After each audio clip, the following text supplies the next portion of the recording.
High সবাইকে, এসে গেছি নতুন ভিডিও নিয়ে। এই আই মেকআপ লুকটা আমি কিভাবে করেছি পার্ট 3। তাহলে চলো ভিডিওটা শুরু করা যাক। পার্ট 1 এবং পার্ট 2 এর ভিডিওতে আমি দেখিয়েছি তোমাদের কিভাবে প্রথমে ভালো করে আইশ্যাডো ব্লেন্ড করে তারপর কাট ক্রিজটা করতে হবে। এই ভিডিওতে আমি দেখাবো তোমাদের এরপরে যেটা করতে হবে।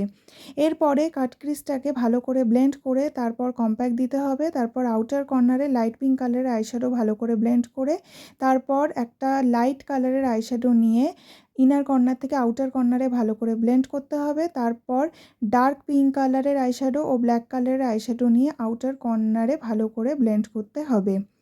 এই ভিডিওটা যদি তোমরা ইউটিউব থেকে দেখো তাহলে আমার ইউটিউব চ্যানেলটাকে সাবস্ক্রাইব করে দিও। যদি ফেসবুক থেকে দেখো তাহলে আমার ফেসবুক পেজটাকে ফলো করে দিও। যদি ইনস্টাগ্রাম থেকে দেখো তাহলে আমার ইনস্টাগ্রামে ফলো করে দিও। আজকের ভিডিওতে এই অবধি, বাকিটা দেখাবো তোমাদের পরের ভিডিওতে।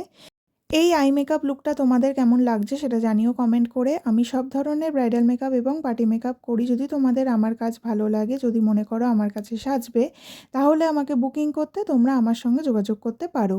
এই ভিডিওটা ভালো লাগলে লাইক, শেয়ার, কমেন্ট করে দিও।